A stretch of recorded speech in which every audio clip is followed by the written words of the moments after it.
que hoy por hoy reviste gran importancia por algunos temas, especialmente el tema de femicidio, feminicidio, y otras formas de muerte violentas no determinadas que generan dificultades.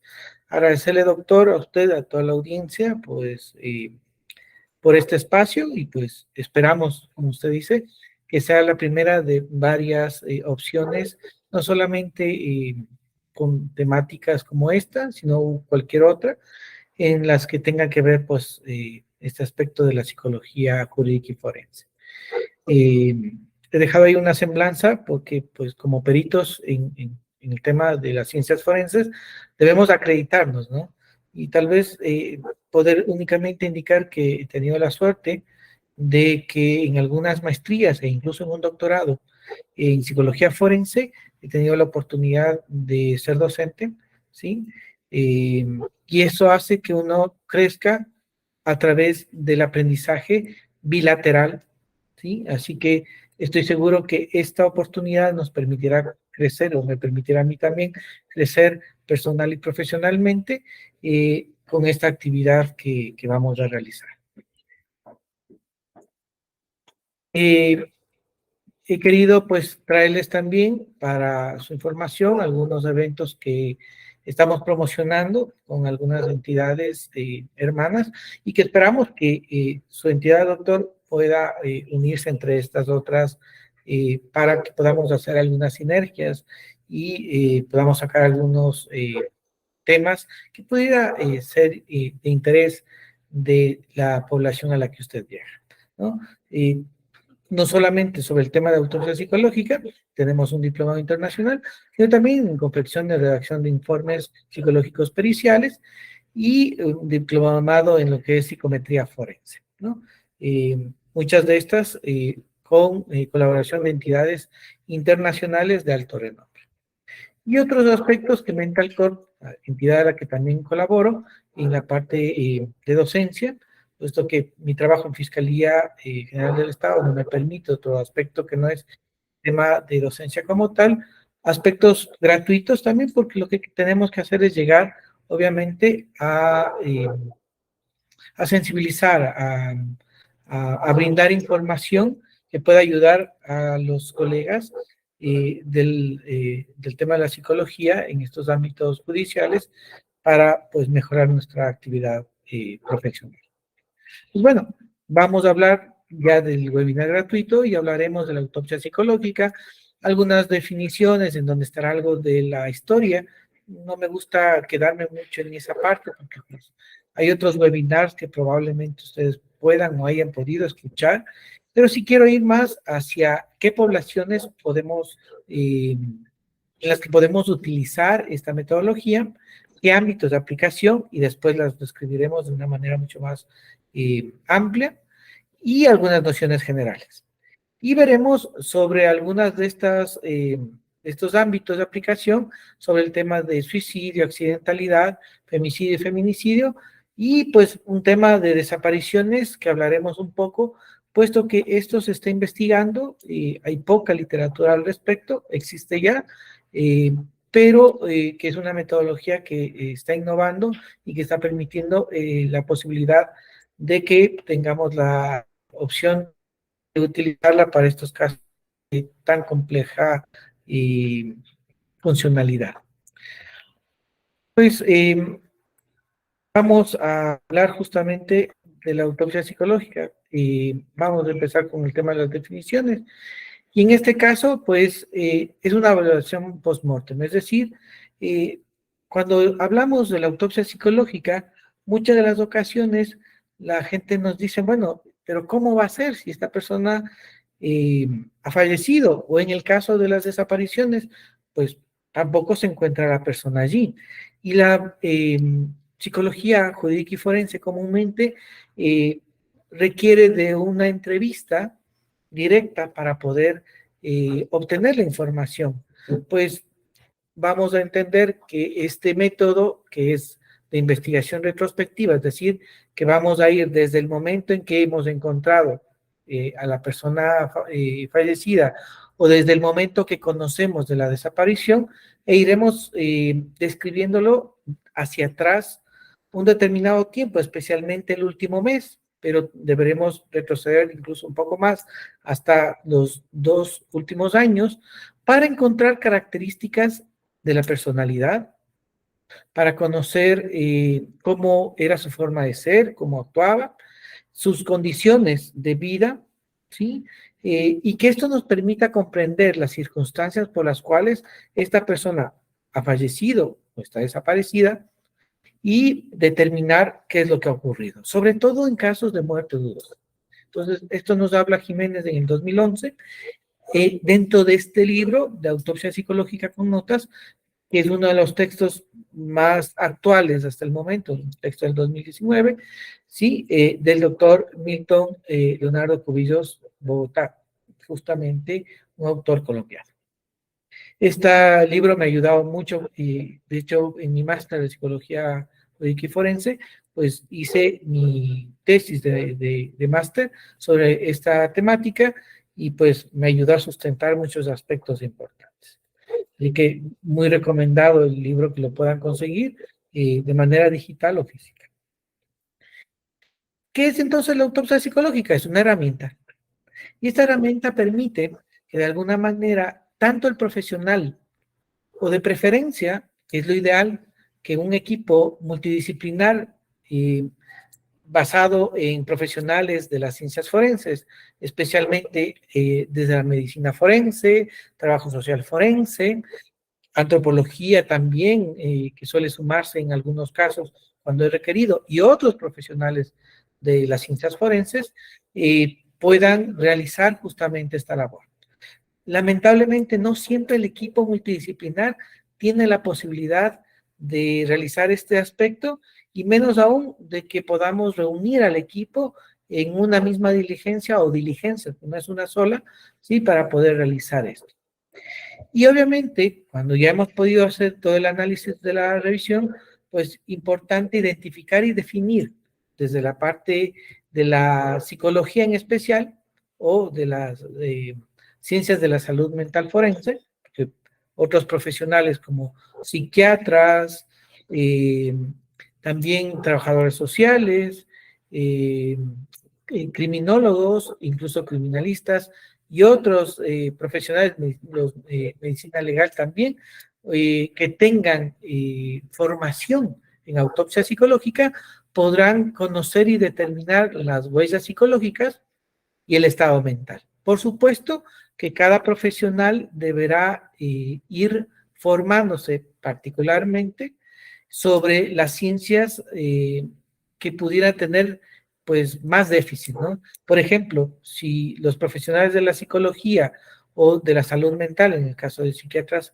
forenses, quisieran hacer la autopsia psicológica, deben formarse un poco en el tema criminológico, de criminalística también, de medicina legal, y así cada profesional deberá ir teniendo, ¿no? Formación extra para ir rellenando la información que se requiere para hacer la autopsia psicológica.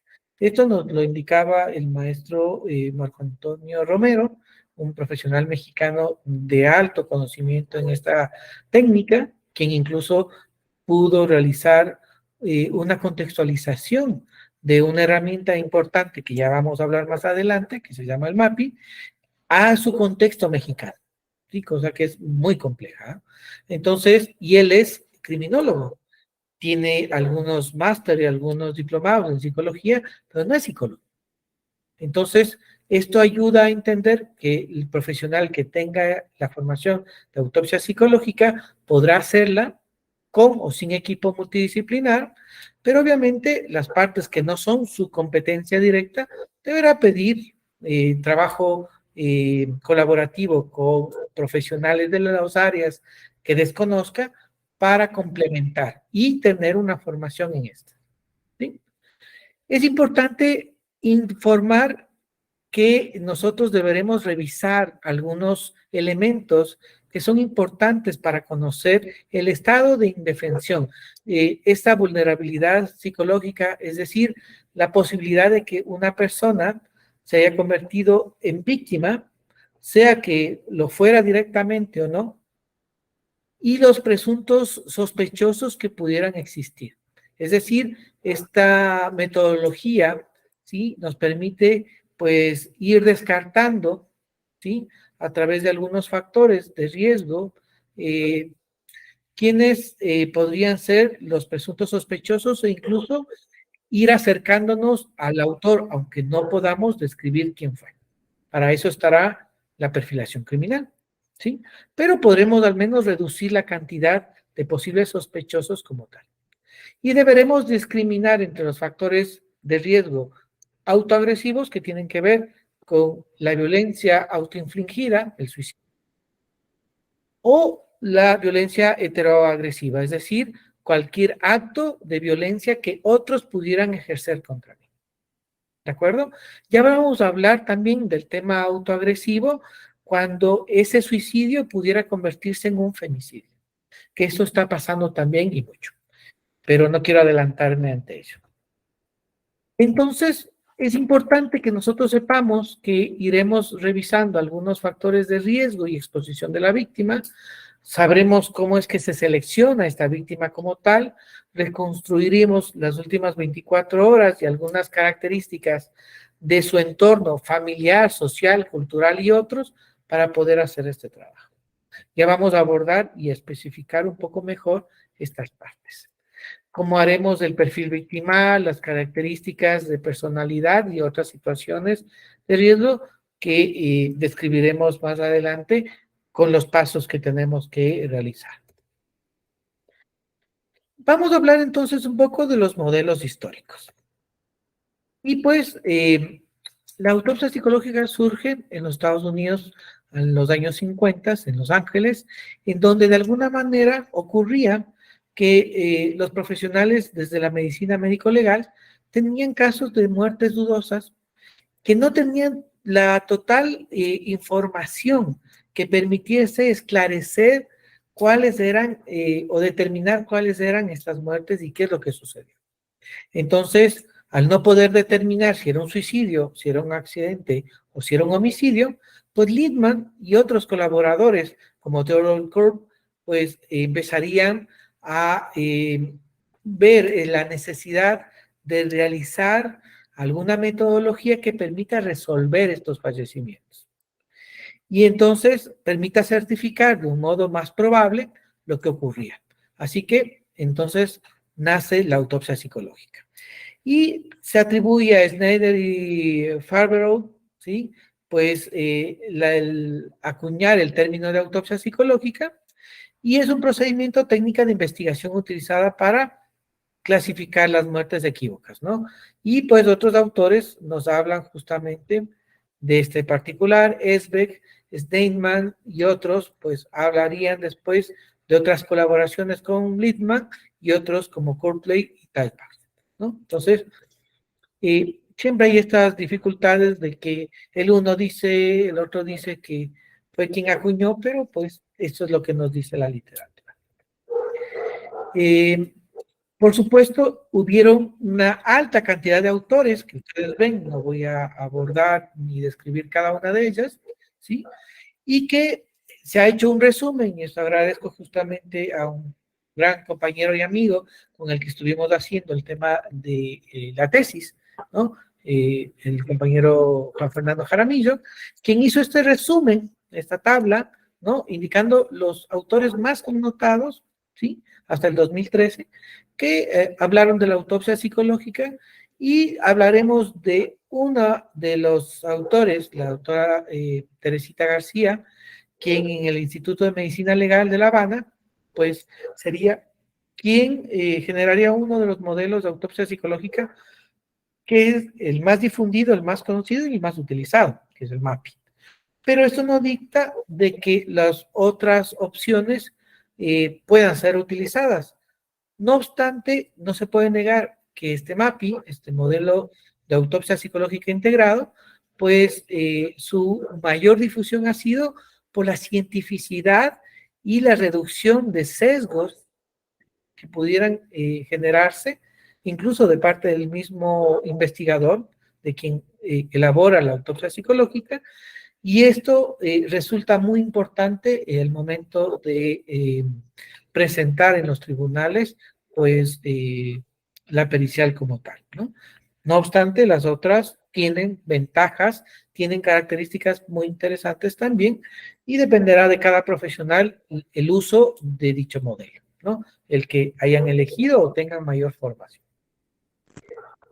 Perdona la molestia, no se ven las diapositivas, se ha quedado en la primera diapositiva y bueno, las demás no se observan. Disculpa, gracias.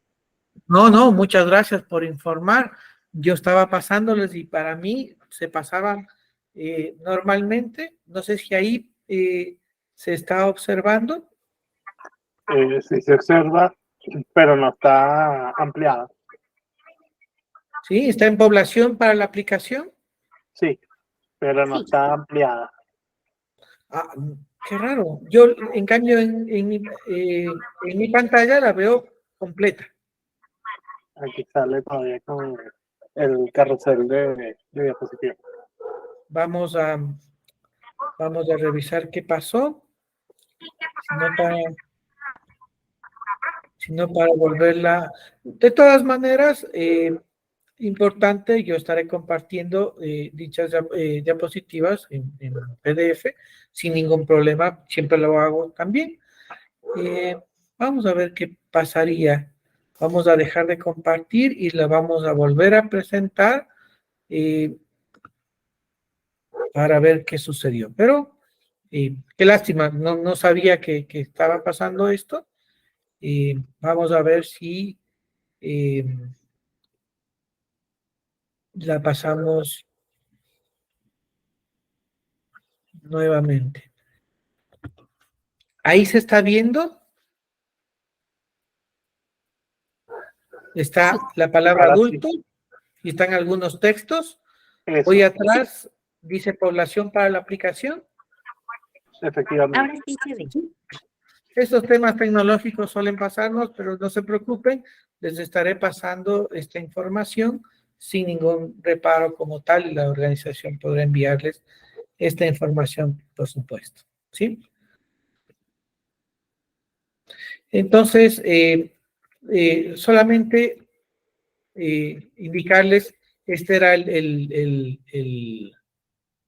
la tabla que les estaba yo comentando sobre la aplicación de autopsia psicológica, ¿no? Y pues ya hablaremos un poco más de este MAPI, que como digo, es uno, no es el único, pero es uno de los modelos más referenciados, más estudiados como tal. Vamos a hablar de la población y normalmente la mayoría de documentos que hablan de la autopsia psicológica, estos solamente colocado con algunos ejemplos, ¿no? Hay algunos más, ¿sí? Hablan normalmente de los adultos, pero siempre hacen la consulta, bueno, ¿y qué pasa con aquellas muertes de niñas, niños, adolescentes? Pues tenemos información que debe dividirse en el tema de suicidio, en donde de alguna manera existen artículos, ¿sí?, que hablan sobre suicidio de niños y adolescentes desde los 9 años en adelante, ¿sí? Y en casos de muertes heteroagresivas, pues ya es cualquier edad.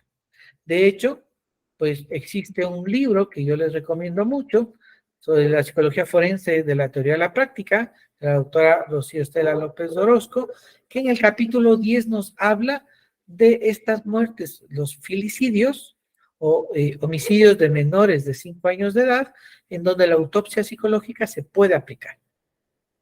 ¿Sí? Recordemos que la autopsia psicológica es una técnica, ¿sí?, retrospectiva, en la que es similar a la perfilación victimal y a la perfilación criminal, porque tienen metodologías muy similares, ¿no? Así que quien conoce cómo hacer una autopsia psicológica puede hacer una perfilación victimal y con una formación adicional puede hacer una perfilación criminal, ¿sí? Entonces, con esto nos damos cuenta de que la utilización de la autopsia psicológica no es únicamente para personas adultas, con estas características importantes. Los hábitos de aplicación.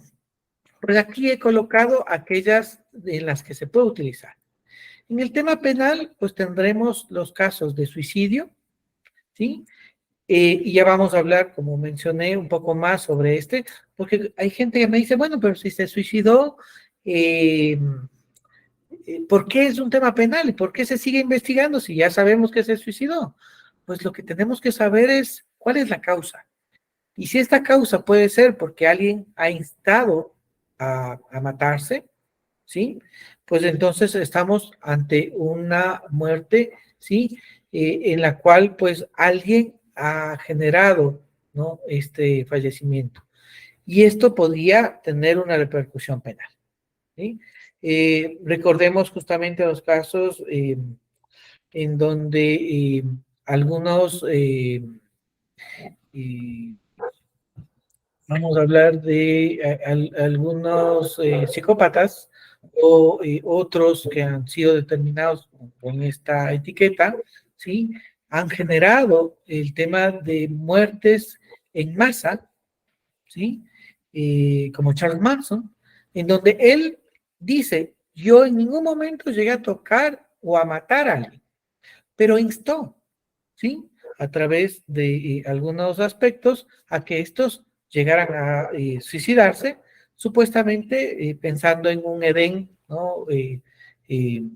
En otro planeta, ¿no? En donde iban a obtener, pues, beneficios de una mejor vida, de un tema espiritual diferente, entre otros. Entonces, es importante que el suicidio se tome en consideración. Y hoy por hoy, como les decía, el tema de los femicidios guarda mucha relación con el tema suicida. La muerte accidental, ya vamos a hablar un poco de que algunas muertes accidentales se las determina equivocadamente cuando esta muerte accidental no es como tal, sino un suicidio, ¿sí? Este puede darse en un accidente de tránsito, por ejemplo, ¿sí? Y es que hay que analizarlo bien, o las muertes heteroagresivas, como he mencionado. La parte criminológica, obviamente, en la investigación para hacer una perfilación criminal, pues utilizaremos la autopsia psicológica para obtener la información y poder hacer dicha perfilación. En el tema civil, pues establecer el examen mental de una persona fallecida para saber si cuando firmó los documentos, como un testamento, cuando contrajo matrimonio o hizo cualquier otro contrato civil, estaba en sus facultades mentales o de alguna manera estaba más vulnerable de que alguien se aprovechara de alguna dificultad emocional o mental que hiciera que no pudiera discernir claramente su decisión y entonces pues se pudiera revisar esta parte contractual. Y en la parte de prevención, pues la autopsia psicológica permite reconocer las causas que determinaron estas muertes, porque cuando hacemos planes de prevención de suicidio, por ejemplo, pues estos suelen fallar porque hay una mala clasificación de si fue suicidio o no, si fue una muerte accidental o no, ¿no? Y eso hace que entonces los porcentajes no estén adecuados y por ende el perfil psicológico de la víctima pues esté equivocado y al momento de la detección de poblaciones vulnerables cometamos errores y por ende los factores de riesgo tengan algunos sesgos. Y por supuesto al momento de diseñar los programas preventivos estos no fueran eficaces porque de alguna manera nos ha desmitificado algunos temas, especialmente el mismo suicidio. Entonces, es sumamente importante que nosotros tengamos claro cómo verificar ese tema. Hablamos entonces ahora sí de la metodología para aplicación de la autopsia psicológica. Y entonces, ¿qué es lo que vamos a hacer? Desde el momento que nosotros tengamos la designación, es decir, usted como persona perito, la persona agente fiscal ha emitido un formulario o un acta de designación en donde le dicen, usted va a tener este caso, y entonces le pediremos a esta profesional que al menos un mínimo de 30 a 45 días de iniciar justamente la entrega del expediente, ¿sí? Y de la evaluación psicológica del lugar de los hechos, requeriremos para poder realizar este procedimiento de valoración. Puesto que sin revisar el expediente y sin hacer la evaluación psicológica, pues nosotros no podremos iniciar esta valoración tal cual, de tal alta complejidad. Vamos a hablar entonces de estas primeras partes. El primer paso, pues aquí tenemos anonimizado un ejemplo de una autopsia psicológica solicitada y quitado obviamente los nombres para que pues, podamos presentarlo acá. Y entonces, paso 1, revisión de la fuente de información colateral, el expediente. Vamos a recabar elementos. ¿Para qué? Para que tengamos un punto referencial de donde nosotros iniciemos. Vamos a conocer qué es lo que ha ocurrido, qué es lo que ha pasado, ¿sí? Con fuente de información documental, ¿sí? Y que esto nos permita a nosotros planificar el abordaje, evitando revictimizar. Recordemos que habrán algunas personas, los sobrevivientes de este fallecimiento, que estarán en duelo y que obviamente no querrán inicialmente hablar sobre este aspecto. De hecho, la doctora Teresita García habla de que en el primero hasta el tercer mes no sería lo ideal del hecho que ha ocurrido de este deceso o de esta desaparición, que nosotros nos acerquemos a hacer las entrevistas para la autopsia psicológica. Porque pues este duelo va a hacer que de alguna manera genere algunos sesgos o incluso las personas no quieran colaborar. Con esta planificación, pues podremos nosotros acercarnos a los seres más cercanos, pues obviamente a través de estas entrevistas y a través de esta información es que podremos conocer y reconstruir la personalidad, el estilo de vida y las otras características para explicar lo que sucedió. Del expediente, ¿qué obtendremos? Pues varios documentos como la autopsia médico-legal por el fallecimiento. En algunos casos, aunque no muy común, el examen médico-legal de la persona que se presume hizo o cometió la violencia extrema, ¿sí? En casos de femicidio, aunque no hay muchos casos como tal que haya esto, en otros casos sí, en donde logran identificar a la persona. A pesar de que tuviéramos a esta persona detenida, recuerden que la autopsia psicológica permite visibilizar a la víctima. Y este comúnmente es un aspecto por el cual la parte de la autopsia psicológica en la violencia de género, especialmente en los femicidios, es importante. Porque como ya está muerta, entonces dicen, no, pues ¿para qué? ¿Para qué vamos a hacer una autopsia psicológica si a la final ya está muerta? Y ya tenemos a la persona y hay testigos que evidenciaron todo esto. Pero no sabemos cuál es la razón de darle muerte.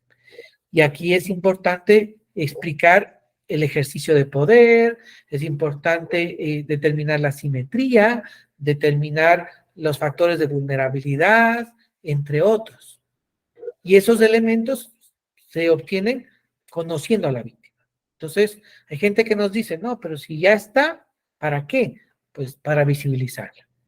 Por no visibilizar es que seguimos teniendo estos casos de femicidio. Es importante tomar en consideración. Que probablemente teniendo a la persona detenida sea más fácil, esa es otra cosa diferente. ¿Sí? Habrá más elementos de convicción. Deberemos revisar registros documentales como versiones u otros. En los casos de femicidio, pues ya tenemos a veces incluso informes psicológicos previos en donde ya se hablaba de la violencia de pareja. Hay versiones y hay otros temas, entonces qué mejor tener esta información. La parte policial, ¿no? Los informes de levantamiento de cadáver, el registro de identificación, si es que no se la pudo identificar directamente, a veces las botan en lugares que es de difícil acceso, incluso ya vamos a hablar de lo que es la conciencia forense, las botan en el agua para que se eliminen los rastros, ¿no? Criminológicos, entonces eso hace más difícil la identificación. Entonces, Toda esta parte policial es importante tenerla. Y pues obviamente la inspección ocular técnica, de la cual podremos obtener información importante. La he separado porque pues esta parte policial no siempre la hace el estamento policíaco, pero mayormente sí. Pero esta revista es de importancia para poder conocer cómo se dio la victimodinámica, la criminodinámica. Ya vamos a hablar un poco de ello. El historial médico y los informes forenses, si es que estos existieran previamente. ¿Cómo sustentamos que necesitamos esta información?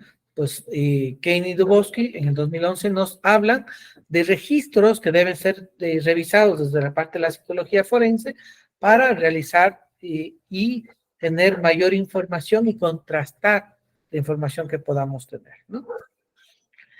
Acá tenemos algunos ejemplos, ¿no? De una denuncia, de la parte policial, ¿sí? Que es importante que nosotros recolectemos o tengamos y analicemos. La parte de medicina legal, que he ido anonimizando algunos aspectos, solamente para, pues, contextualizar, ¿no?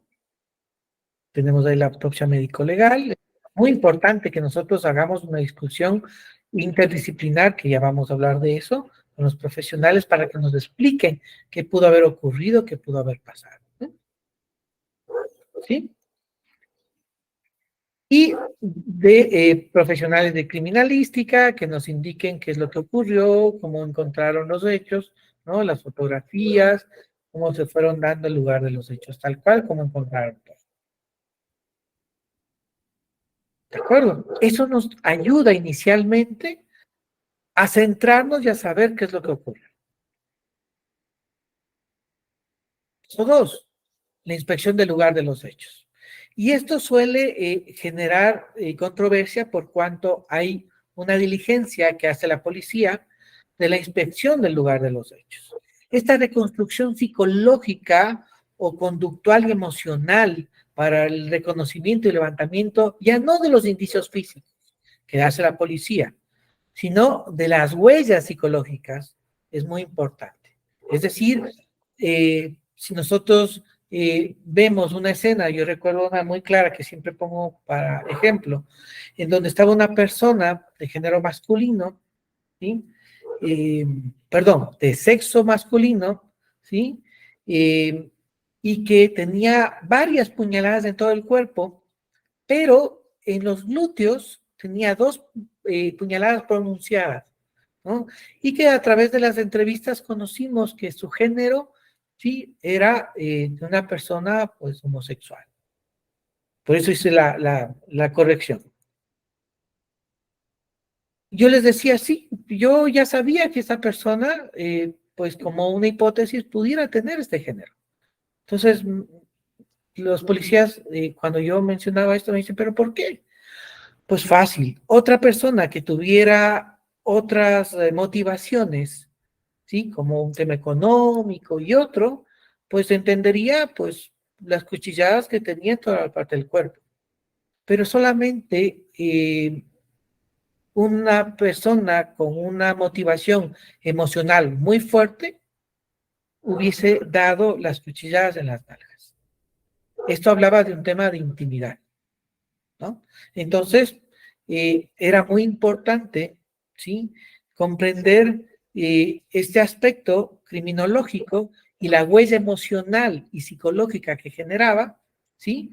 Este tipo de herida como tal, porque no otras personas lo habrían realizado. Y claro, después se conoció que pues había un tema de infidelidad, ¿sí? Que estaba sonando en el barrio, en el sector, y pues este era el móvil criminógeno que pues llevó a la persona investigada a ser de entre los primeros sospechosos y el principal, ¿sí? Entonces, revisar la documentación, la música, cómo estaba el dormitorio, la ropa, las películas que veía, sus redes sociales y entre ellas revisar el computador, es importante para poder conocer estas huellas emocionales, conductuales, comportamentales que habla del tema psicológico. Es importante que nosotros podamos hacer este trabajo en equipo multidisciplinar. Pero si no es posible, pues al menos la parte criminológica que va a realizar esta inspección del lugar de los hechos, pues pudiera al menos hacerlo de manera de que se pudiera levantar un video al momento de la decodificación de las señales de la escena del crimen. Porque lamentablemente, pues el personal policial, muchos de ellos no tienen la experticia y el conocimiento para levantar la parte psicológica, emocional, conductual. Solo hacen el levantamiento que les corresponde, que es los indicios físicos, las balas, las huellas, algunos indicios biológicos y otros, ¿no? Pero como no nos llevan al momento de que hacen esta inspección, pues si hicieran el video, nosotros podríamos conocer algunos aspectos que a veces, cuando ya nos toca acudir al lugar, a la reconstrucción psicológica, estos elementos ya no existen. Porque en el lugar ya fue contaminado, dependiendo si es que fue una escena abierta o fue una escena cerrada, pues hay diversos factores que hacen que esta escena se contamine. Entonces, esta evaluación psicológica del lugar de los hechos nos permite, pues, decodificar el icter victimae, los pasos que va siguiendo la víctima para convertirse en tal. Y permite revisar factores predisponentes, preparantes y desencadenantes para llegar a ser victimizable. Ya vamos a hablar un poco, cada vez iremos abordando y explicando un poco más estas partes. Aquí están ejemplos, no son reales, por supuesto, pero son muy parecidos a lo que nos toca hacer, ¿sí? Obviamente, para esto hay protocolos de la escena del crimen, ahí les pongo algunos textos que yo puedo recomendar, ¿no? En el momento que hacen los compañeros este levantamiento del análisis de la escena del crimen y que nosotros debemos conocer, ¿sí? Para poder explicar un poco mejor lo que ha ocurrido, lo que ha pasado. Y deberemos conocer victimología forense, ¿sí? Ahí les dejo un enlace, ¿no? Para que puedan después revisar justamente un video que me parece muy interesante y hay un libro también que pudieran conseguir sobre victimología, ¿sí? En donde puede describir los sitios de interacción, cómo es que se seleccionó a la víctima, si era de oportunidad, si era alguien específico, si, qué tipo de abordaje se dio, si fue con engaño, había confianza preexistente, fue sorpresivo, si utilizaron fuerza, si hubo tortura, si hubieron armas y otros comportamientos como tal. Y algunos protocolos de la investigación forense, ¿sí? Para saber si, qué tiempo se necesitó, ¿no? Estaba esta persona escondida y pues de alguna manera, por ejemplo, para llegar a ahorcar a alguien requiere de mucho tiempo, ¿sí? Entonces, por ejemplo, eso nos ayuda a comprender y entender la mecánica de los hechos que los médicos forenses nos suelen explicar.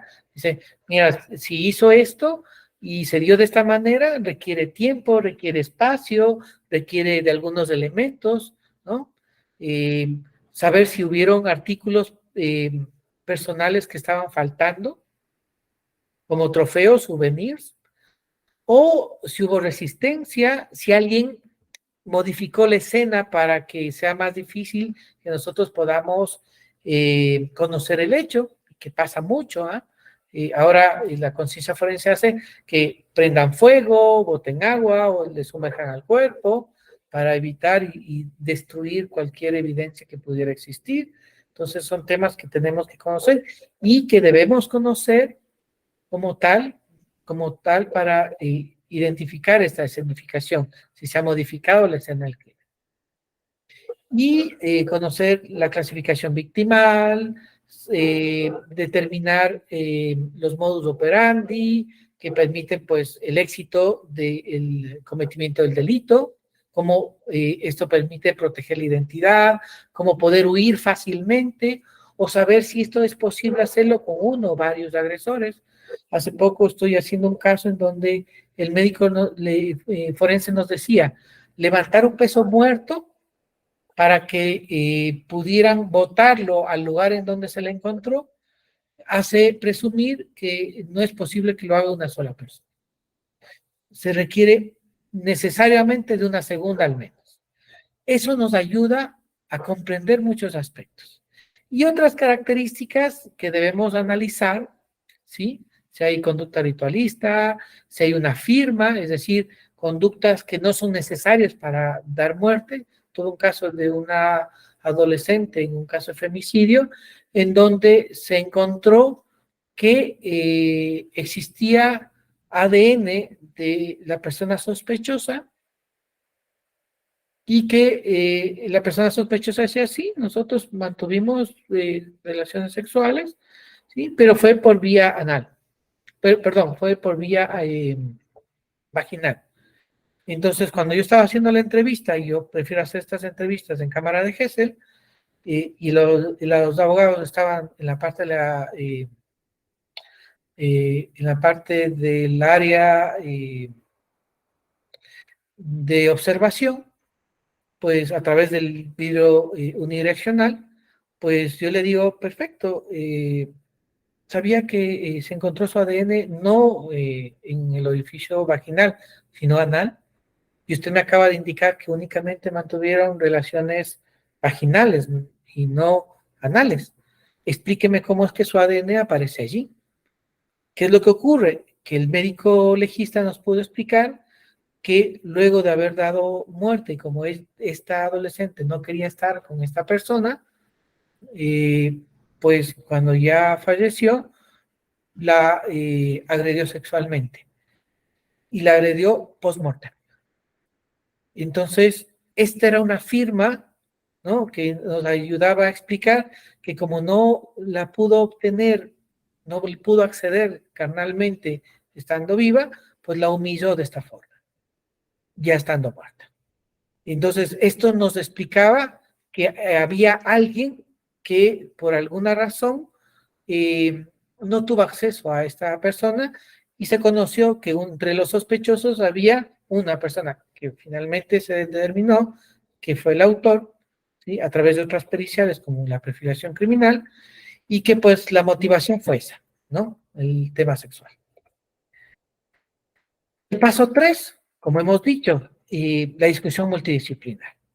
Entonces, medicina forense y otros especialistas, como la antropología forense, cuando no tenemos la posibilidad de la identificación humana, porque, por ejemplo, hay muy pocos huesos, hay fauna cadavérica, hay animales que han ido cogiendo algunas partes, y entonces antropología forense nos ha podido ayudar en ese aspecto, pues ahí es importante que nosotros podamos conocer estas características. Sobre todo, evita la contaminación de la investigación, si hay sesgos de algunos familiares y otros que quisieran desviar la atención de lo que ha ocurrido. Y que pues esto nos permita obviamente conocer esto. Dentro del equipo, lo fundamental sería que haya algún profesional de psicología para determinar la huella psíquica, o que al menos la persona que tiene la formación de autopsia psicológica esté bien entrenado en estos temas para la evidencia conductual, emocional y otras, ¿no? Aquí estamos simulando, ¿no?, con los profesionales de cómo pudo haber ocurrido. Cuando hacemos la reconstrucción psicológica, ¿sí?, antes de ir, es importante que como se revisó el expediente, vayamos sacando hipótesis de cómo pudo haber pasado para saber si la persona que nos va a contar cómo se suscitó pudiera estar ocultando información o estuviese modificándola. En un caso fue súper importante haber hecho esto con el equipo multidisciplinar, que no pudo acudir al lugar de los hechos, a la reconstrucción, pero que me explicó, especialmente medicina legal y otro profesional de criminalística, y me decían cómo se suscitó el hecho Y cuando esta persona dio su versión y empezó a hacer la reconstrucción, dijo que él era quien había socorrido a la víctima y la había sacado y la había colocado en el lugar, pero cuando le pedimos que haga la reconstrucción, la colocó en el lugar contrario al que realmente fue hallada la persona. Y de hecho, se conoció que la persona que la sacó no fue esta persona, sino fue otra, un vecino, quien realmente la sacó y que estuvo al momento en que vino la ambulancia y que lamentablemente no la pudieron salvar. ¿Sí? Pero esta persona desconocía de este hecho y cuando mencionó, pues tuvimos la claridad de que estaba ocultando y que estaba modificando, entre comillas, mintiendo, pues sobre los hechos que habían pasado, ¿no? Y esto permitió a colocarlo como el principal sospechoso, como habíamos comprendido como tal.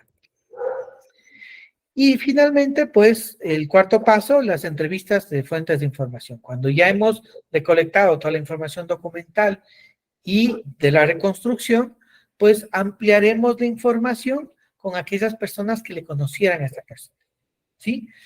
Ahí es donde es preferible hacer esta entrevista en cámara de Gesell, para que incluso quede videograbada, para que, como les ponía el ejemplo de este caso, pues al momento de quedar las inconsistencias grabadas, pues no tenga la posibilidad de retractarse, ¿sí? Y que sea mucho más fácil de ir conociendo lo que realmente sucedió, ¿no? Finalmente nos sentaremos a redactar el informe, pues vaya, ya después de toda esta información, pues nos permite ir viendo algunos aspectos. Obviamente que para hacer esto deberemos haber elaborado y comprobado y descartado hipótesis, y para esto la revisión del expediente, la reconstrucción del lugar de los hechos, que si no se puede hacer la reconstrucción o se la hizo ya, pues al menos tener el análisis del video o de la información de la inspección técnico ocular, aunque eso no se recomienda, pero se puede hacer con esto. Y obviamente las entrevistas colaterales que, como mencionaba, se hacen en la cámara de Gesell, y que esto incluso permite el análisis del comportamiento tanto verbal como no verbal. Hay gente que dice no me acuerdo, entonces la utilización de entrevista cognitiva, que es una entrevista forense especializada para mejorar la capacidad que tiene la persona para brindarnos información, incluso tratar de traer a la memoria aquellos recuerdos que estaban o reprimidos o que ya no se recordaban tan bien, nos permiten hacer de mejor manera. Aquí está un caso anonimizado del 2018, ¿sí? En donde estoy haciendo yo esta entrevista en cámara de Gesell, ¿no? O sea, pixelado el rostro de la persona, obviamente, pues para el tema académico. Entonces, cuando ya tenemos esta información, empezamos a analizar la parte victimológica. Es decir, si había una relación víctima y persona presunta agresora, o personas, y son varias los sospechosos, el tipo de persona, la personalidad y el estilo de vida que ésta tenía, cómo se desenvolvía, qué principios de transferencia de Lohard existía. El principio de transferencia de Lohard habla de que cuando ocurre un hecho, la víctima y la persona victimaria, pues deja en sí o comparten trazas físicas. Es decir, si yo estoy atacándole a alguien, es probable que yo me quede con algunas heridas de defensa y el otro, pues las heridas que yo he provocado. Pues así como las trazas físicas existen, sangre, cortes, temas epiteliales, fluidos, pues obviamente hay trazas psicológicas, ¿sí? Tuve un caso de 113 puñaladas y esto hablaba pues de un tema misógino, ¿no? Y indudablemente pues esto ayudó a describir que la persona pues difícilmente estaba con una alteración mental como quisieron hacerlo ver, ¿no? Para propinar esa cantidad de heridas como tal. Y Peor aún, de que cuando intentó escaparse de la policía, porque llamaron pues por los gritos de desesperación de la víctima, pues esta persona llegó a subirse al techo, ¿sí? Estaba un local que estaba enrejado y logró subirse como tal. Y cuando ya se vio que no podía escapar, pues bajó, ¿no? Y fue detenido. Pero dijo que no se acordaba nada de esto, que había bebido demasiado, cosa que no, se comprobó que no era así, que no había una intoxicación, un grado mayor que el que él comúnmente esta persona consumía bebidas, e intentó decir que había consumido otras sustancias que le habían dado, aspecto que en el examen toxicológico salió negativo. Así que toda esta información conductual, comportamental, nos ayudó a indicar que esta persona presuntamente tenía conciencia y voluntad, ¿no? Que podía tener la capacidad de comprensión y de autodeterminación. Entonces, cuando recolectamos todo este análisis, tenemos los rasgos de personalidad, tenemos el género, la edad, el grupo racial y todos estos factores que nos ayudan a una discusión diagnóstica. ¿Y qué nos permite hacer esto? Pues de alguna manera analizar si hay un perfil de riesgo, revisar cómo se ha dado la dinámica en la víctima y cómo se la podría reconstruir, es decir, cómo fueron suscitándose presuntamente los hechos, si hubieron estados de indefensión, ¿sí? Y esto explica entonces un predisponente, es decir, cómo era esta persona, qué características tenía, cuán vulnerable era, ¿sí? Desde la parte personal, preparantes, cómo es que la parte social, familiar y otros la fueron victimizando, debilitando, y los desencadenantes, los últimos momentos, meses, 30 días especialmente antes, que fueron generándose para que esta persona pues quede oxisa o desaparecida. Entonces, por eso les decía, ¿cómo obtenemos y cómo llegamos a esto?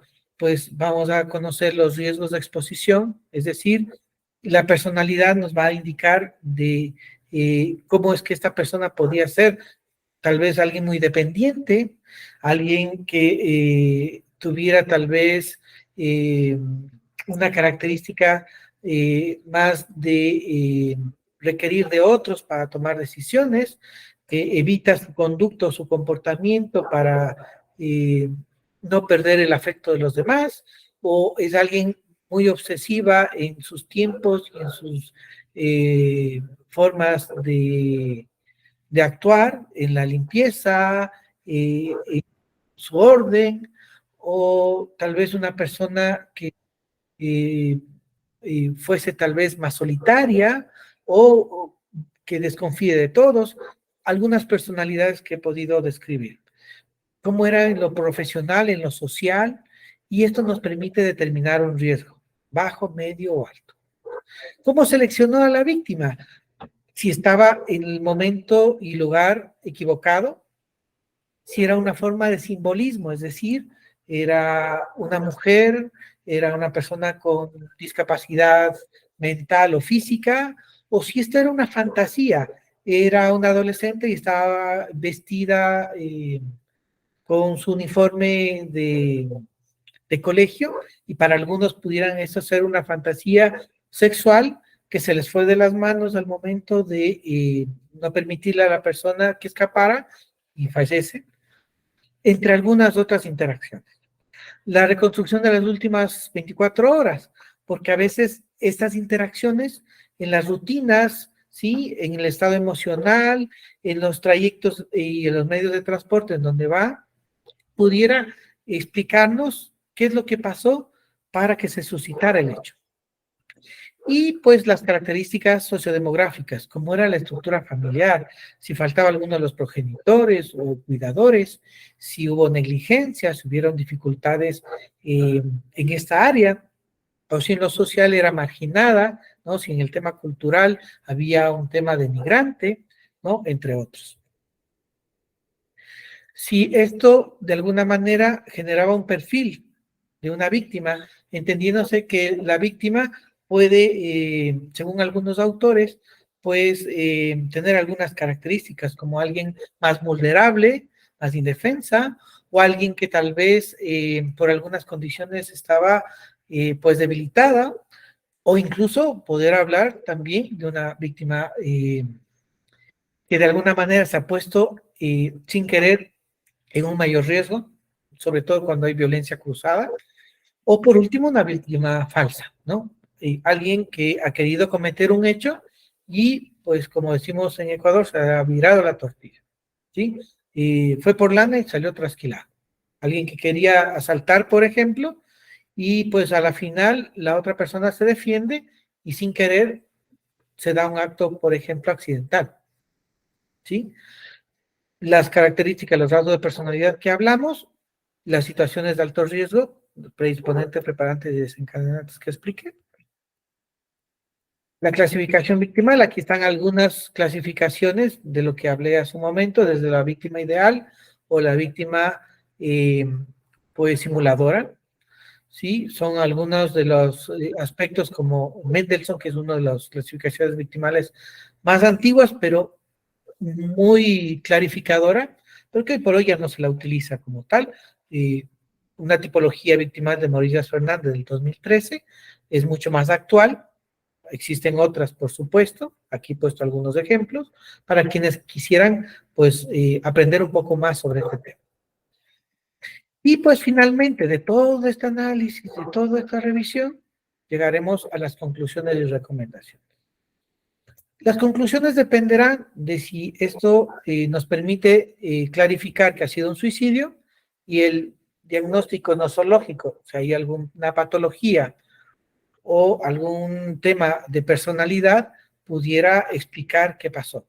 La personalidad límite, por ejemplo, es una personalidad que de alguna manera es muy inestable y suelen tener muchas características de impulsividad, consumo de alcohol, sustancias, y son proclives pues al tema suicida. Entonces, esto pudiera explicar. Y saber si hubo un estado presuicida, es decir, características personales de riesgo, tanto sociales como psicológicas, que ya lo iban acercando a que llegara después a tomar esta decisión tan compleja. Un homicidio o cualquier otro tipo de muerte heteroagresiva, en donde pudiera explicarse si tuvo algún diagnóstico nosológico. Por ejemplo, fue víctima de violencia de pareja y tenía un daño psicológico, por ejemplo, un trastorno adaptativo o un trastorno estrés postraumático, ¿sí? Y que a eso la volvía pues mucho más vulnerable. Una personalidad dependiente, ¿sí? Y una tipología victimal que explicara cómo esta persona pues era más fácil de victimizar que otras. O una muerte dudosa en donde pues igualmente tuviéramos o no algún aspecto psicopatológico de personalidad y adicional pudiera explicar si poseía estas características de conciencia y voluntad o carecía de estas, ¿sí? Como el ejemplo que les puse de una accidentalidad, ¿no? Están discutiendo y al momento de un atraco y pues la otra persona sin querer le agrede al defenderse y se da la muerte. O personas que no estuvieran en su conciencia, estuviera, por ejemplo, una persona con esquizofrenia y cometiera un hecho. Y por ende, pues no tiene la capacidad de comprensión y autodeterminación, no tiene esa conciencia y voluntad, no tiene la capacidad de comprender la ilicitud del hecho. Pues bien, esto resume prácticamente a casi todos los modelos, ¿sí? De manera general, de cómo se deberían paso a paso realizar. No obstante, como les mencioné, pues el MAPI, este modelo de autopsia psicológica integrado, es uno de los más conocidos. Está su autora aquí, la doctora Teresita García, de quien tengo la suerte de haber tenido su formación e incluso de que me pidiera la autorización para que uno de los casos que yo pude realizar pues le sirviera para pues hacer algunas presentaciones como tal, un ejemplo de este caso, ¿sí? Y que pues obviamente es un método estructurado, sistemático, de una entrevista, un cuestionario de respuesta cerrada, que evita la susceptibilidad, la subjetividad, los sesgos, y que lo ideal es que se hiciera pues con 2 psicólogos entrenados, ¿sí? Pero que este ideal casi nunca se cumple, que pudiéramos ojalá tener un equipo multidisciplinar, pero no siempre lo tenemos, no siempre se puede coordinar. Yo al menos sí lo exijo cuando son casos que han pasado mucho tiempo y ahí sí se requiere de mayor capacidad de profesionales entrenados para poder hacer, y que obviamente requiere para la aplicación del MAPI de 3 entrevistas MAPI mínimo.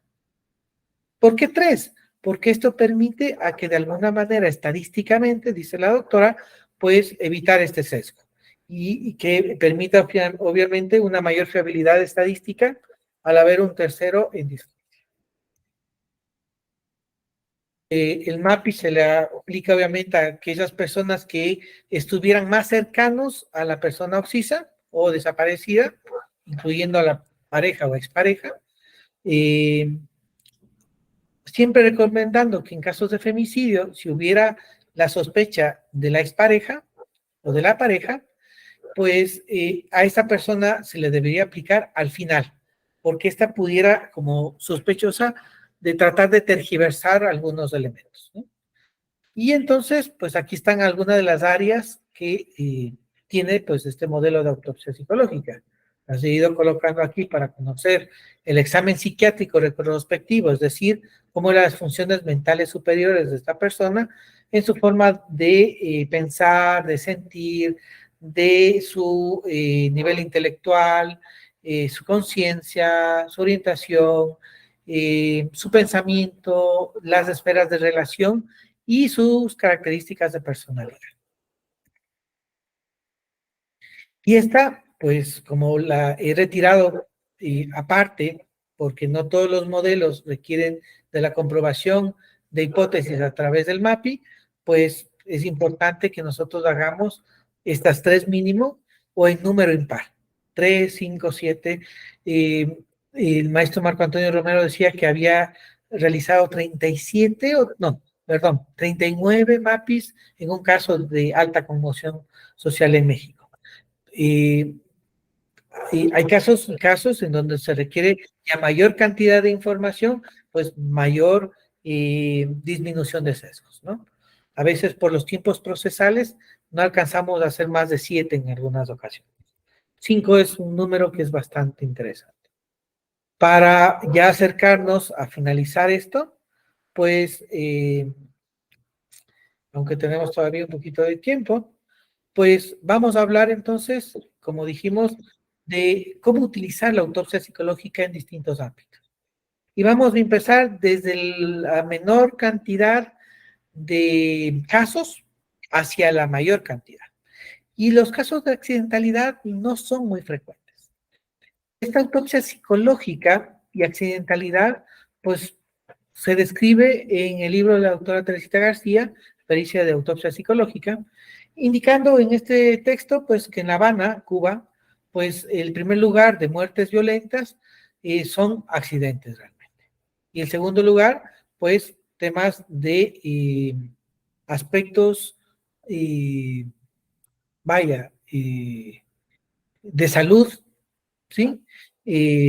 Tumores malignos y otros que de alguna manera han generado, en algún caso, pues algún tipo de muerte como tal, y que obviamente pueda estar direccionado tanto hacia el suicidio como pues un aspecto de una mala praxis. El 50% de las muertes accidentales son por tránsito, ¿sí? Atribuibles al vehículo, a la vía y al factor humano, ¿sí? Como estas vías pudieran estar, por supuesto, también es un factor de riesgo. Y suelen darse como causalidad para estas muertes accidentales.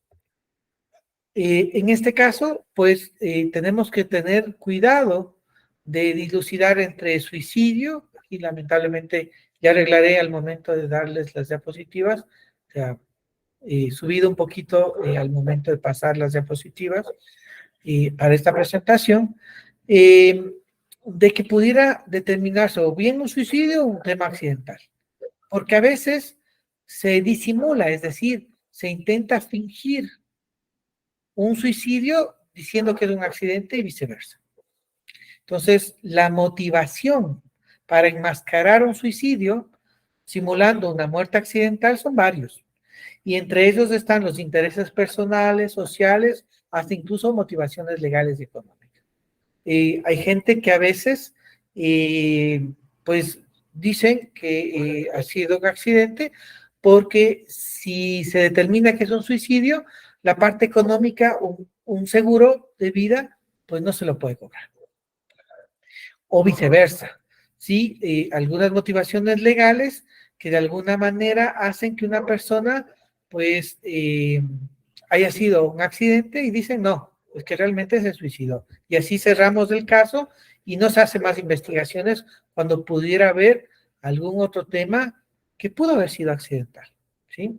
Entonces, eso también es muy importante. Tuve un caso en donde unos adolescentes habían estado con un arma de fuego, estaban jugando pensando que estaba descargada, pues, y lo que decía el joven es que se le disparó al amigo, que fue un suicidio, cuando realmente se pudo encontrar posteriormente indicios físicos de que quien tuvo el arma fue él, y a él se le cayó y se salió el tiro, ¿sí? Se suscitó este hecho y fue un tema accidental. Él no quería matarlo a su amigo, realmente no había motivaciones que explicaran que hubiera algún tipo de rencilla o dificultad, por el contrario, era alguien que cuidaba del otro, ¿sí? Pero que se dio este tema. Entonces, para evitar algunos temas que pudieran generar algún tema legal, pues suele pasar este tema, ¿no? También el hecho de que pues hay personas que dicen, no, es que cómo voy a decir que mi familiar se suicidó, entonces tratan de decir, no, no, es que fue un accidente, ¿no? Como para manejar las apariencias. Aquí están algunas características. Borges en el 2006 nos habla de 3 circunstancias: politraumatismos de tránsito por imprudencia de la víctima, que pueden ser considerados como conducta para suicida. Es decir, esta persona estaba buscando generar esta forma de accidente para realmente suicidarse, ¿sí?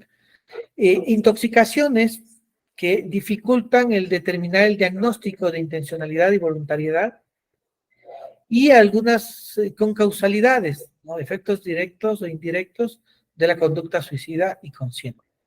Estas características aparecen en el Anuario de Psicología Jurídica del 2015, de un autor sumamente connotado en el tema de autopsia psicológica, profesor mío también, el doctor Francisco Ceballos, quien pues es un profesional que conoce justamente, es chileno, que habla sobre el tema de la autopsia psicológica y se ha centrado más sobre el tema de suicidio y un poquito de accidentalidad.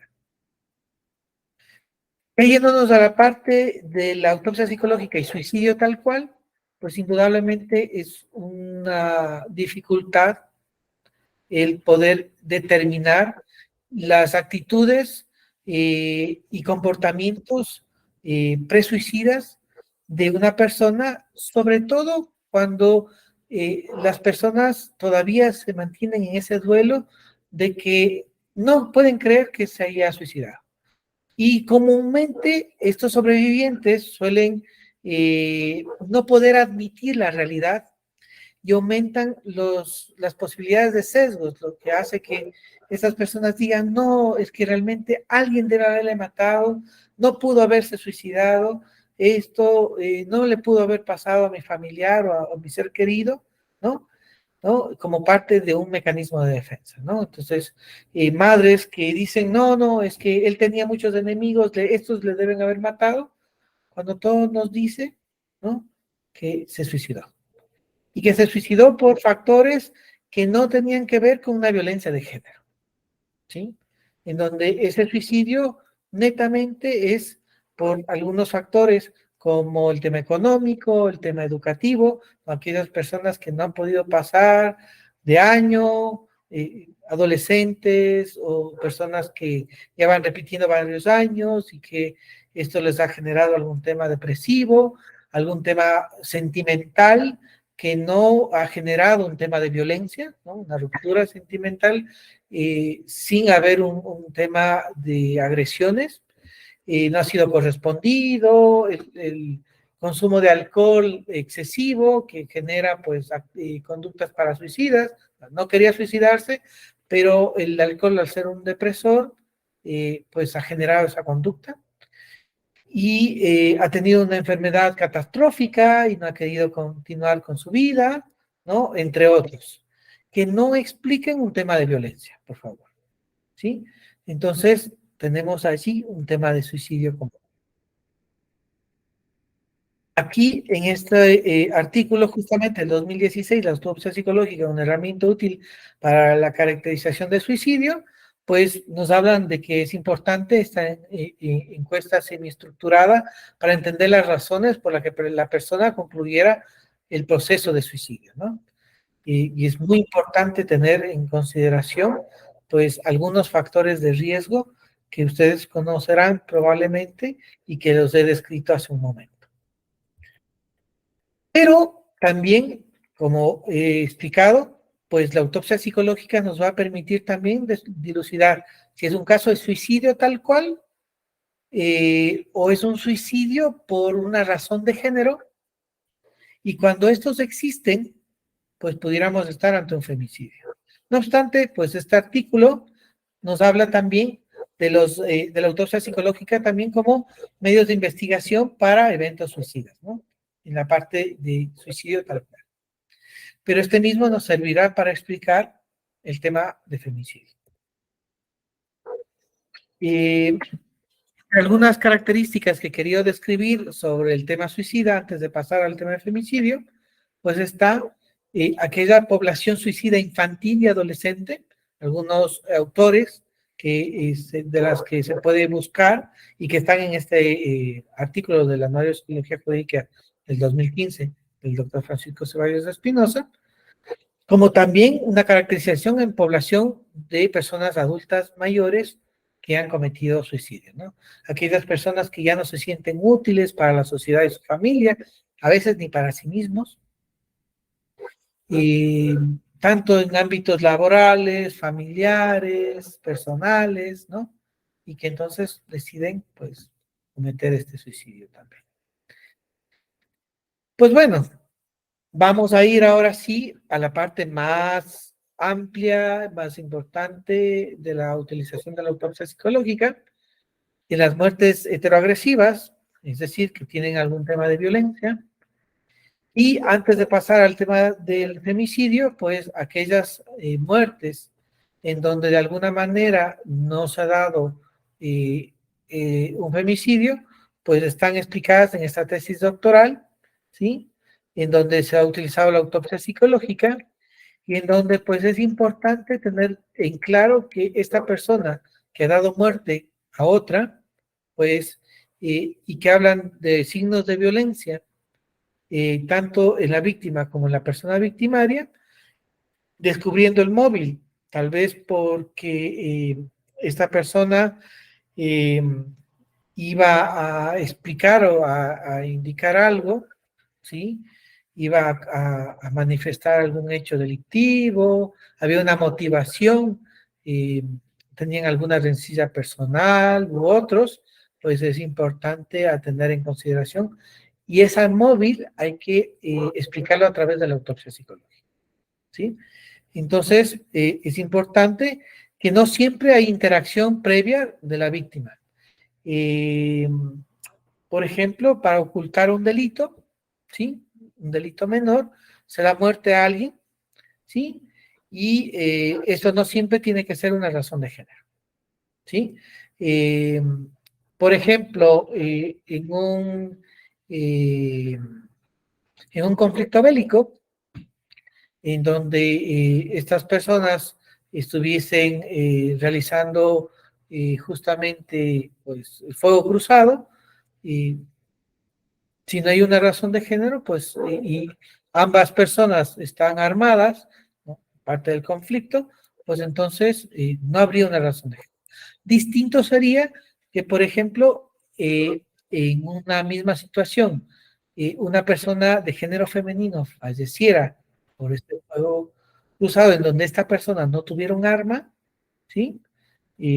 Pues sí pudiera determinarse un femicidio no íntimo. Entonces, es muy importante clarificar justamente el móvil y la motivación para separar cuando es una muerte heteroagresiva común a lo que es un femicidio como tal. Ya en el caso del femicidio, pues es importante, a mí siempre me consultan, pero ¿y cómo al momento de entregar el informe yo puedo sustentar que la autopsia psicológica se puede utilizar en estos casos de femicidio? Pues en el 2013, en las terceras jornadas del Centro Interdisciplinario de Investigaciones de Género, pues Crajet haría realmente una investigación sumamente importante sobre el deber de investigar utilizando la autopsia psicológica en este tipo de casos. Como los aportes desde la psicología jurídica y forense hacia el acceso a la justicia permitirían indicar de esta metodología para poder realizar pues y utilizar la autopsia psicológica como tal. Aquí pues describo pues los tipos de femicidio pues que he descrito hace un momento, el íntimo que conocemos comúnmente cuando pues hay algún tipo de relación íntima, familiar o de convivencia o alguna afinidad, el no íntimo, pues por ejemplo, existe un ataque sexual previo, hay una razón de género por el cual se debe considerar un femicidio, pero no hay una cercanía o intimidad previa. Y por conexión, lo que mencionaba hace un momento en la línea de fuego, pero en donde ha fallecido una mujer, pues, pero recordando que esta ha sido indefensa, ¿no? No ha tenido un arma, por ende, pues, hay una razón de género, ¿no? Sabemos que las convenciones tienen de que debemos dar prioridad en un conflicto bélico para que las personas más vulnerables, mujeres embarazadas, niñas, niños, adolescentes, personas adultas mayores, personas con discapacidad, puedan ser retiradas del campo de batalla, ¿no? Y que quede obviamente, pues, aquellas personas que tienen la posibilidad del conflicto bélico tal cual, del que no estamos indicando que sea positivo esto, pero que hubiera igualdad de condiciones. Pero si una persona, especialmente de género femenino, sin estar armada, es muerta, pues indudablemente cuando se debió habérsela permitido salir de allí, pues se considera un femicidio. Algunos de los protocolos de modelo latinoamericano de investigación de muertes violentas por razones de género hacia personas de género femenino, en este caso, no solo mujeres, porque hoy por hoy ya vamos a hablar un poco adelante, también está, pues, personas que tuvieran o se consideraran de este género, pues, no considerando solamente el aspecto binario, sino no binario, pues es importante tomar en consideración. Otros protocolos, como en Ecuador, desde la Fiscalía General del Estado, y una iniciativa de Spotlight, pues tenemos también un protocolo nacional, en donde se habla del uso de la autopsia psicológica en este tipo de casos. Y he querido dejar como al final, pues algunos casos que tenemos en nuestra prensa, ¿no? En donde es importante visibilizar la utilización de la autopsia psicológica, en donde hemos tenido infanticidios y 10 suicidios de niños y las autoridades no sabían qué aplicar. Entonces la autopsia psicológica es importante. 117 niños asesinados en los últimos 3 años, ¿no? Estas algunas noticias entre el 2018 2020, 2021, pero que los profesionales en ese tiempo desconocían, ¿no? Y que pues se les ha explicado, se les ha capacitado a algunos colegas y profesionales de otras entidades, incluyendo la nuestra, pues para indicar que esto es posible hacerlo. En casos donde tenemos transfemicidios, no tuve yo el caso de manera directa, pero pude colaborar yo en la supervisión de un caso que una compañera me solicitaba, ¿no? De una persona que trabajaba como trabajadora sexual de 22 años, ¿no? Y que pues el tipo de muerte, que habla ahí una herida cortopunzante, penetrante, torácica grave, por arma blanca, con perforación pulmonar y aórtica, pues era investigada como un homicidio, cuando pues esta persona trans se consideraba una persona de género femenino. Y si estábamos pues transgrediendo derechos humanos importantes, ¿no? Y aquí están algunos aspectos de una entidad ecuatoriana muy pendiente de estos temas, ¿no? Y cómo explicar siempre la identidad de género y que ésta tenga que tomarse en consideración, ¿sí? Al momento del análisis, porque ese análisis va a estar mucho más enriquecido, pues, con el tema de género. Recordando que, pues, todos los profesionales que trabajamos en las ciencias forenses, tenemos la obligación de hacerlo con los enfoques que correspondan de derechos humanos, de género, de interculturalidad, etcétera, etcétera, etcétera, de aspectos, ¿no? No es que ahora se ha dado porque tenemos que hacer evaluaciones con una tendencia de género. Toda evaluación tiene que ser analizada con todos estos enfoques, no solamente la de género, ¿sí? Y ser sensibles cuando existe, pues, algunos aspectos sin que esto genere un sesgo, ni discriminatorio, ni que dé beneficios. Por el contrario, ser sensibles a los aspectos victimológicos como tal, nada más, ¿sí? Están algunos datos sobre transfemicidios en Ecuador, que obviamente cada vez se van sensibilizando más, ¿no? Estos temas que se han dado tiempo atrás y que hoy por hoy, pues, Fiscalía va mejorando en estas características, ¿no? Y entonces, aspectos que no eran visibilizados, cada vez se van visibilizando un poco más, ¿no? Pero que hay que decirlo, porque si no se dice, pues no se muestra, no se aprende, no se revisa estas fallas que hasta el 2022 todavía se seguían viendo, ¿sí? Los aspectos que algunas de las entidades han hecho desde el arte para, pues, mostrar lo que está pasando, ¿no?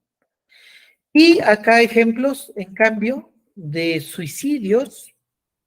Este es un caso muy connotado que lamentablemente, pues, cada vez se hace más difícil que se logre tener un cambio, ¿no? Una persona que incluso era socialmente muy conocida como tal por algunos aspectos sociales, ¿no?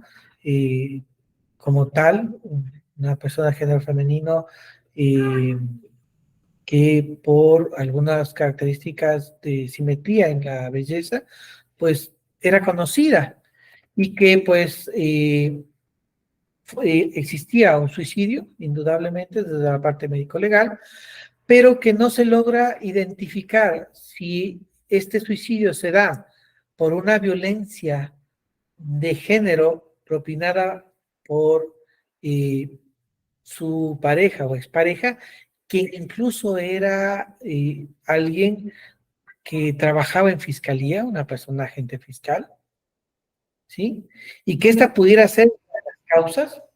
No puedo decirlo de mejor manera, pues desconozco el caso de manera directa, ¿sí? Pero sí puedo mencionar que las hipótesis estaban entre esta opción de esta agresión física que se está viendo al lado izquierdo o un proceso que había puesto justamente esta persona, ¿sí? por una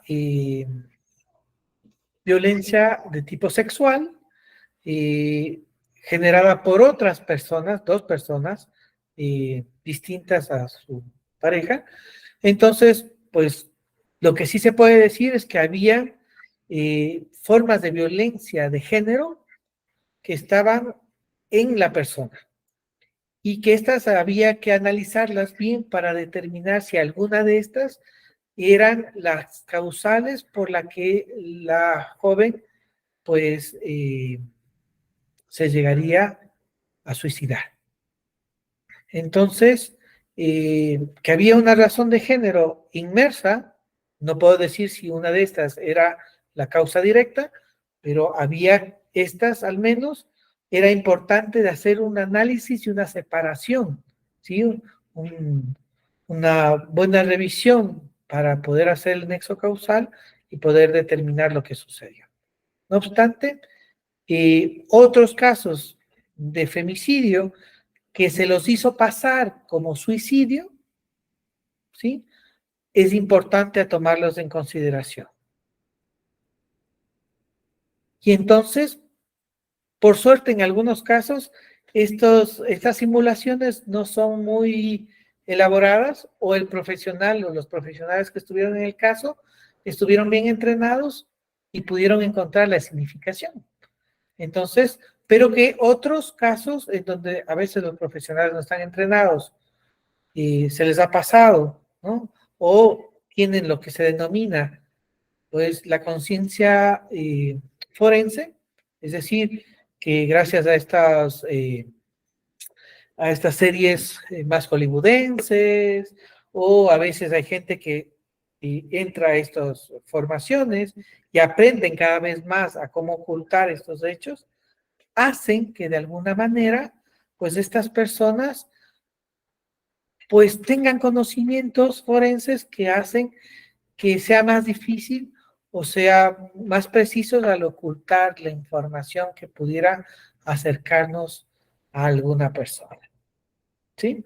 He querido concluir con un poquito de tiempo para poder dar espacio a las preguntas que estoy seguro que existirán, ¿sí? Y he querido ser respetuosos del tiempo como tal y que pues anhelo de que estas diapositivas generen mayores dudas, inquietudes, porque eso va a decir que realmente la gente estuvo atenta, que fue interesante el tema. Dejo algunos de mis datos personales, por si alguien quisiera, pues, a posterior consultar sobre algunos hechos, ¿sí? Y por supuesto, estaré pendiente de las dudas, inquietudes que se pudieran suscitar como tal. Y con esto, pues, vamos agradeciendo. Excelente, doctor Edgar. Entonces, bueno, como ya mencionó el doctor Edgar, vamos a realizar las preguntas que hubieran al lugar en este momento. Vamos a tener este espacio precisamente para poder generar las respuestas a esto. La señora Leila Briones dice, en Ecuador, ¿qué modelo se aplica para realizar autopsia psicológica? Sí, muy importante. Especialmente en Latinoamérica y en Ecuador, la mayoría de profesionales utilizamos el modelo de autopsia psicológica integral. ¿Por qué razón? Tuvimos la suerte de que las autoridades de ese tiempo, así como también la representante, la presidenta de la Asociación Ecuatoriana de Psicología Jurídica y Forense, pues tuvo la acertada opción de traer a la doctora Teresita García hacia Ecuador y realizar un curso de formación que, aunque corto en el tiempo, 2 días realmente, pues generó una supervisión. Es decir, nosotros emitíamos, sean casos reales o ficticios, ¿no? De cualquier otro caso, pues tratábamos de tener información para construir un caso y que esto nos permitiese de alguna forma, pues, elaborar un caso a presentar de autopsia psicológica. Eso nos permitió que con 5 informes que pudimos realizar, tuve yo la suerte de que ya tuve algunos casos de autopsia que me pidieron, entonces yo pude ir haciendo las supervisiones con casos reales, anonimizados obviamente, revisados con la doctora, que me permitió a mí el tener pues la posibilidad de ir haciendo estas pericias y que he tenido la suerte de que se me ha designado a nivel nacional en casos de alta complejidad, casos de conmoción social. De hecho, tengo un caso de un femicidio en masa, es decir, en el mismo momento se dio el fallecimiento de 3 personas de género femenino, más una persona de género masculino, que pues, no pasaría a ser femicidio, en el mismo momento de los hechos. Les redacto muy brevemente, en una provincia de Ecuador, nuestros distritos, pues esta persona dispararía pues a su pareja, ¿sí? De tal manera que pensó que había dado muerte a su pareja, pero que no fue así, se salvó milagrosamente. Posterior a ello, estando fuera del hogar, pues a unos metros cerca de un tema agrícola, pues ve su suegra que le dispara a su hija y pues le da muerte a la suegra. Recordemos que su pareja pues milagrosamente sobrevive, por eso conocemos sobre estos hechos. Luego, esta persona se acerca al domicilio, da muerte a la hija de una corta edad, pensando de que pues esta hija está mal aprendiendo de su madre y su abuela a no hacerle caso a él, ¿sí? Y posteriormente victimiza sexualmente a su cuñada, que era una adolescente, a quien había intentado abusar previamente en días anteriores, y que luego de haberla dado muerte, se presume la victimiza sexualmente. Y finalmente, al momento de huir, pues da muerte a su suegro, quien estaba tratando de escapar, al haber escuchado pues algunas de las detonaciones. Y todo esto en un mismo momento, en menos de unos 20 minutos. Este caso de alta conmoción hizo que pues yo tuviera que acudir a este lugar, realizar toda la reconstrucción y todo lo que hemos mirado en este momento. Y pues ciertamente por la complejidad, este modelo de autopsia psicológica integrado permitía el poder realizar esta pericial de tal complejidad, ¿no? Entonces, considero que pues es la que tiene mayores evidencias bibliográficas, a pesar de que algunos otros modelos también tienen temas muy interesantes. Ok, doctor. También pregunta Ana Cuacho Elías. Le pregunta, entonces es importante realizar autopsia psicológica en casos de feminicidio. Sí, totalmente. Como he mencionado, pues es sumamente vital el poder describir los factores de riesgo, de vulnerabilidad existentes en la víctima, con el fin de visibilizarla, puesto que muchas de las ocasiones pues se le minimiza a la víctima como tal, considerándole como que no fuera como un actor al momento de haber fallecido. Este aspecto permite justamente que nosotros podamos dejar sentado cómo estas muertes por razones de género están cada vez en mayor prevalencia e incidencia, especialmente en Latinoamérica. Vemos que cada vez las cifras, no solamente en mi país, en toda Latinoamérica, México, que es uno de los países con mayor incidencia de este tipo de casos, se están dando en donde cada día una persona o cada día y medio una persona de género femenino es muerta por razones de género. Y entonces el visibilizar ayuda a que intentemos reducir esta problemática social del machismo, ¿no? Como tal. Entonces, no hay otra pericial que permita de alguna manera dar estos elementos de convicción. Y hay casos en donde los femicidios se han caído y incluso se los ha tomado en consideración como lesiones, ¿sí? O sea, como un delito menor, por no poder explicar estos factores de vulnerabilidad. Entonces, sí es importante, insisto, cuando hay la mayor cantidad de elementos de convicción, ciertamente se hace más fácil.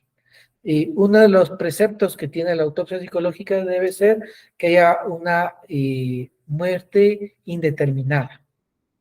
Pero hoy por hoy, por la incidencia de los casos, es importante que la visibilización de estos temas de la violencia de género se haga a través de la autopsia psicológica también. Excelente. Shirley Tania Bustamante Maita le refiere: muchas gracias por la ponencia. Mi consulta es si cuenta con una guía de autopsia psicológica en Ecuador y cómo se controlan los sesgos en la elaboración de autopsia psicológica. Lamentablemente, debo informar que no tenemos un protocolo. De hecho, he intentado en algunas ocasiones el poder elaborar a través de las autoridades y otros, y espero que en algún momento se logre realizar esto. Lo que sí es un salto importante es que en el protocolo que pude yo mostrarles, voy a proceder un poco para llegar a esto, en el protocolo de Ecuador, pues al menos ya se visibiliza, aquí está, pues que hay que hacer la autopsia psicológica, ¿no? Pero cómo realizarla, la guía tal cual, no.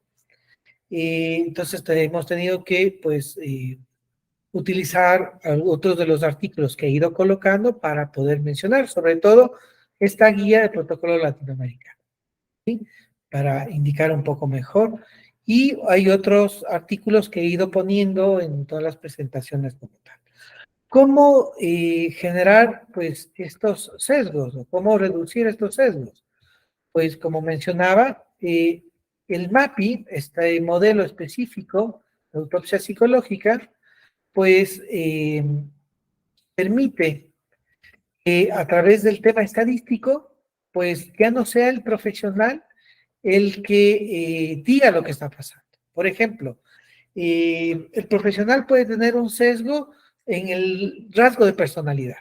Pues en esta imagen del lado derecho, donde dice aspectos psicológicos de la persona occisa, pues la persona cercana, familiar, amigo u otro, ¿sí? Compañero de trabajo, lo que fuese, puede seleccionar estas características, ¿sí? Y entonces a través de estas nosotros podremos llegar al rasgo de personalidad. Entonces, ya no es el sesgo del profesional, sino que a través de esta información que podemos recolectar, pues que se ingresa en un aspecto estadístico. Esto el doctor Marco Antonio Romero ha creado un Excel, ¿no? Lo distribuye su información profesional, en donde se va colocando esto y el Excel automáticamente va sacando sus aspectos. Y si no, otros lo que hemos tenido que hacer es pues ir comparando y estadísticamente decir, bueno, dos de las tres personas, por ejemplo, en casos más sencillos, y entre comillas sencillos, en donde hemos hecho el mínimo de 3 MAPIs, podemos darnos cuenta que dos de las tres personas que aplicamos el MAPI dicen esto. Entonces, más del 50%, ¿sí?, habla de que esta persona era considerada con estas características. Cuando se habla de estadísticas, pues el sesgo reduce, indudablemente.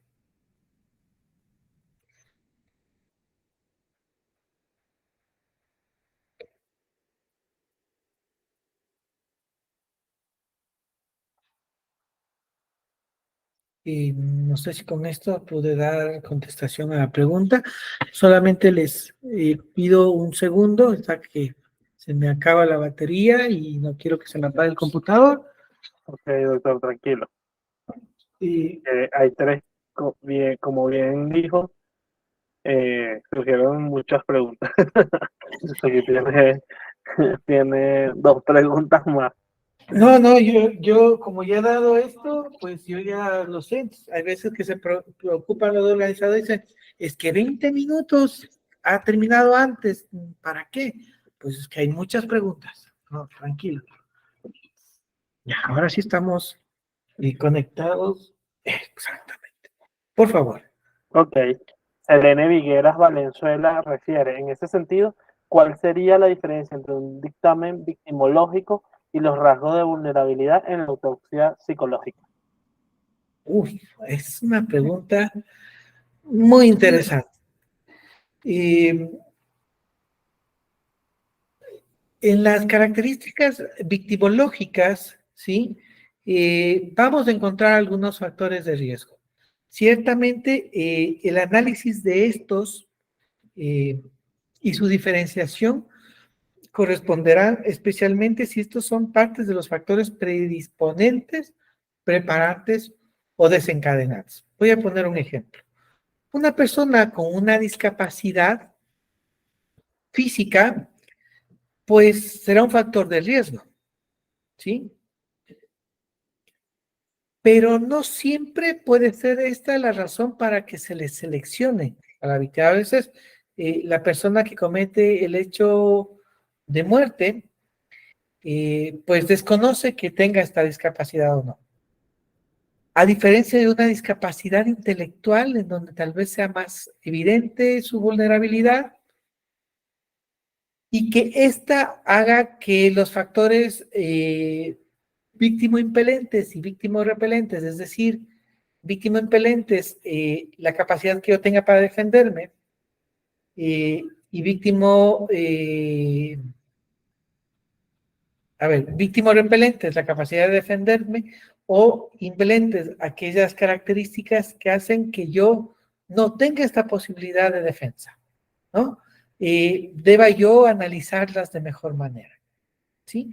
Entonces, hay factores de riesgo que pueden estar predisponiendo el factor de riesgo, el género, puede ser también otra característica a analizarse, que dependerá si es predisponente o es desencadenante, dependiendo de un femicidio íntimo o no íntimo. Entonces, es importante que nosotros en la victimodinámica, es decir, al momento de conocer cómo se fueron suscitando los hechos, podamos ir encontrando si estos eran determinantes o no al momento de suscitarse el hecho, o eran factores de riesgo predisponentes como tal. Es una pregunta difícil porque pues yo no soy criminólogo, pero he tenido que ir aprendiendo muchos de estos aspectos, y siempre yo tengo a compañeros del área que me ayudan a dilucidar este análisis que nos indica justamente la persona que ha hecho la pregunta, ¿no? Cuando tengo algunas dudas, digo, no estoy seguro si, ¿no? Entonces le pregunto como tal a nuestra compañera o compañero. En Ecuador no tenemos profesionales de criminología, por ejemplo, no hay una formación específica, así que tengo compañeros de otros países a quienes pido una supervisión cuando es necesario, lo cual siempre es una buena práctica como tal, ¿no? Ok, Purísima Castañeda refiere, excelente ponencia. Mi pregunta, ¿las autopsias psicológicas pueden ser utilizadas en la elaboración de programas de prevención de homicidios? Se puede, sí, puede utilizarse como tal. De hecho, en Ecuador, una compañera que en ese tiempo era pasante en la unidad en donde yo trabajaba y que tuve la suerte, no tuvo suerte la compañera, yo tuve la suerte de tenerla como pasante mía, pues, que es la compañera Indira Torres, pues pudo hacer una investigación eh, en el 2010, en donde se escogieron 10 casos y se pudo hacer un perfil de víctima para casos de femicidio, en donde el tipo de personalidad dependiente y el tipo de personalidad histriónico, pues eran aspectos importantes a tomar en consideración. Eh, el consumo de alcohol de la víctima como un factor de riesgo, ¿no? Recordándole de que, pues, las personas de cualquier género, siendo adultas, tienen la posibilidad de ingerir alcohol, ¿no? Como tal, y estas no tienen por qué ser como tal un factor que permita discriminar a la mujer. La mujer tiene el derecho de realizar cualquier aspecto social o cualquier otro aspecto como tal, pero que lamentablemente las pone a cualquier persona en un factor de riesgo muy importante, tanto predisponente como desencadenante, y que esta aparecía como un factor muy común en las víctimas de femicidio, ¿sí? Junto con el tema de las rupturas de la pareja, la dependencia emocional, ¿no? El que la persona víctima no pudiera percatarse del riesgo en el que se encontraba, ¿no? ¿No? Ya algunas víctimas habían tenido amenazas de muerte de sus parejas y todavía seguían dándole cabida a poder conversar, a reunirse con estos, y que fueron los momentos desencadenantes como tal, ¿no? Entonces, recuerdo de una persona que ya le había amenazado días atrás de muerte, la había cortado con un cuchillo, y esta persona que había dado muerte estuvo en consumo de alcohol y le pidió conversar, y la víctima le dijo, bueno, y la persona agresora que finalmente en el momento de la reconstrucción psicológica de los hechos llegó a aceptar que él le mató, y el abogado se cogía de los cabellos y le pedía que deje de hablar, pero la reconstrucción hizo que recordara todo lo que sucedió y generó un comportamiento no verbal que era tan claro que al final pues develó lo que sucedió, ¿sí? Por eso es tan importante esta reconstrucción psicológica. Yo normalmente hago de víctima, haciendo paréntesis, para tratar de caldear emocionalmente lo que estaba pasando. Eso hizo que esta persona llegara a contar todo y que nos permitiera conocer lo que sucedió. Gracias a este estudio de la compañera, de alguna manera hemos explicado a muchas víctimas de violencia de género, de violencias de pareja, el que deben tener más cuidado porque hay estos factores que se están repitiendo en esa persona y podría prevenir. Entonces es importante que nosotros hagamos este tipo de investigaciones, no solo en el suicidio, sino en este tema como tal, a pesar de que en homicidios de manera general es muy amplio, ¿no? Las motivaciones, pero en femicidio pudimos al menos hacer esta opción. Y siempre que puedo, en presentaciones de autopsia psicológica, pues cito a la compañera, pues su trabajo ha sido muy importante acá en Ecuador. Excelente. Shirley Tania Bustamante Maite dice, muchas gracias por responder las preguntas y reitero las felicitaciones. Muchas gracias. Creo que ya no hay más preguntas. Bueno, hasta ahora no sé si alguien más tiene alguna pregunta. Aquí igual les dejé el enlace para el grupo de WhatsApp de webinar Ibroforense. Vamos a esperar a ver si alguien más tiene alguna pregunta. Ujú, ujú, ujú.